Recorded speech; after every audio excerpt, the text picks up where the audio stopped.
Fed confirmed buy of XRP from holders at price of $50,000.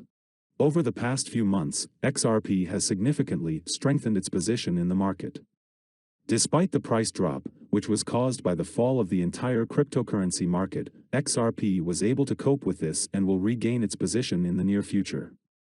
Apple's high-profile lawsuit against the SEC is also still ongoing, which also puts a spoke in the wheels.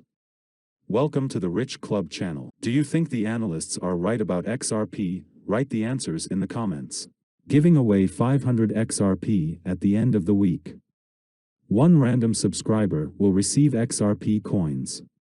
Take a look at the instructions in the comments section. All you need to do is write the word XRP, watch the video to the end to like and subscribe.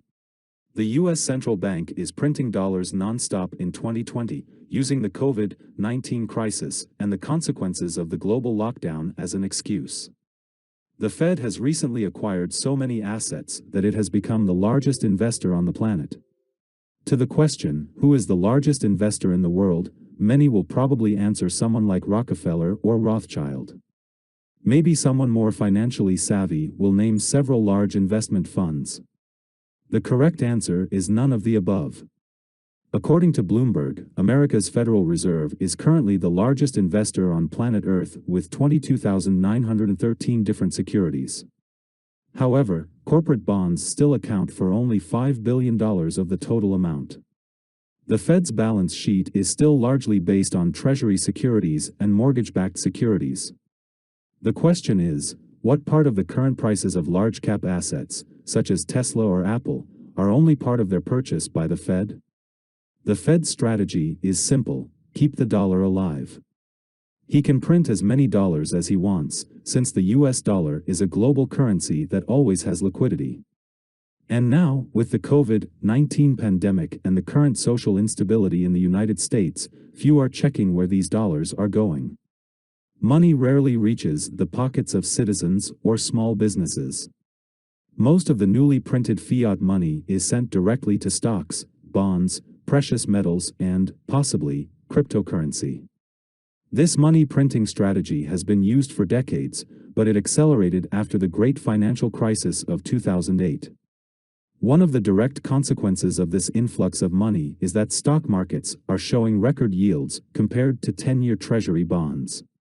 The Fed's press and procurement policies raise ethical concerns. The Federal Reserve System can print as much money as it wants, and also buy any securities without question. This gives him an unprecedented opportunity to use the pump and dump scheme, or pump and dump, on any assets at will. Such an unrestrained dollar issue pushes people to cryptocurrency as an asset without borders, beyond state control, and even as an instrument of the last investment hope. And this, on the one hand, strengthens the arguments in favor of Bitcoin as people's money, but how much of it is already on the balance sheets of the central banks of the world? Is Tether the Fed's money-printing Trojan horse inside the cryptocurrency industry? Investors should keep an eye on the constant changes in the Federal Reserve's policy on inflation. Perhaps part of the recent bull market is simply a consequence of having more dollars, rather than a healthy upward trend in digital asset prices.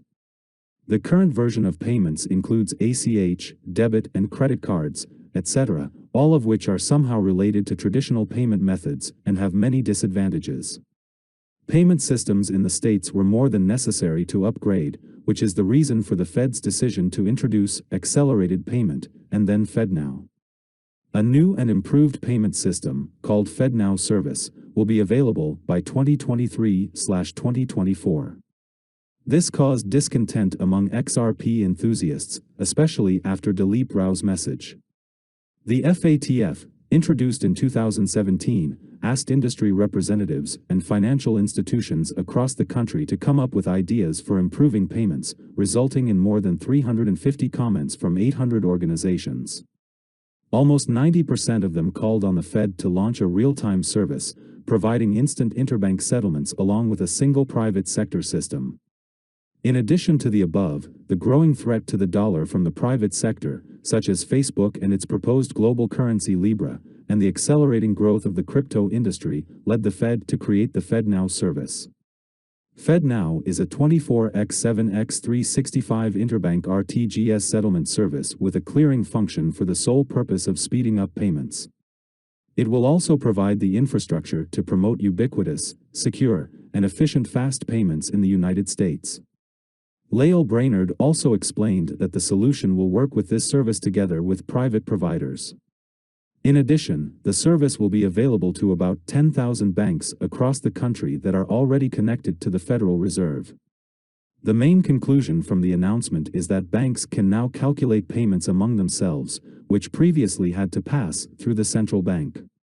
The lingering question that faces everyone after watching the FedNow presentation is the identity of the private sector operator who will work with the Fed. Ripple's global head of infrastructure innovation, Dilip Rao, tweeted, "Great move. The tool will contribute to the transformation of real-time infrastructure around the world, both domestically and abroad." This caused a lot of noise in the community, and many believe that the company may be the private sector operator that the agency was talking about. Can Ripple be a private company working with the Fed? Ripple has openly shared that it is working with the Federal Reserve to improve the system in the US. It's not a secret.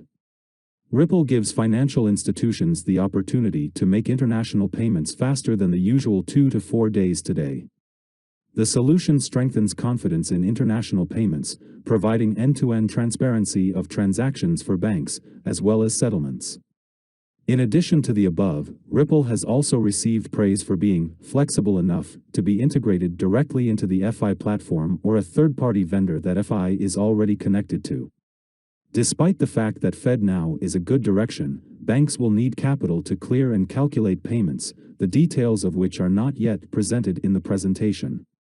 The popular crypto tracker Whale Alert tweeted that over the past 16 hours, the tech giant Ripple has transferred 200 million XRP tokens after unlocking 1 billion of them the day before. In addition, a transaction of a similar size was carried out between anonymous cryptocurrency wallets. The aforementioned crypto tracking platform recently posted several tweets showing that Ripple has locked 800 million XRP back in escrow after releasing a whopping 1 billion of these coins from it on the first day of 2022. The live XRP price today is $0.85 with a 24-hour trading volume of $1,146 million. We update our XRP to USD price in real time. XRP is down 0.51% in the last 24 hours. Do you think XRP can win the SEC? Write the answers in the comments. That's it for today. Thank you for watching this video to the end. If you liked it, don't forget to like it and subscribe to the channel.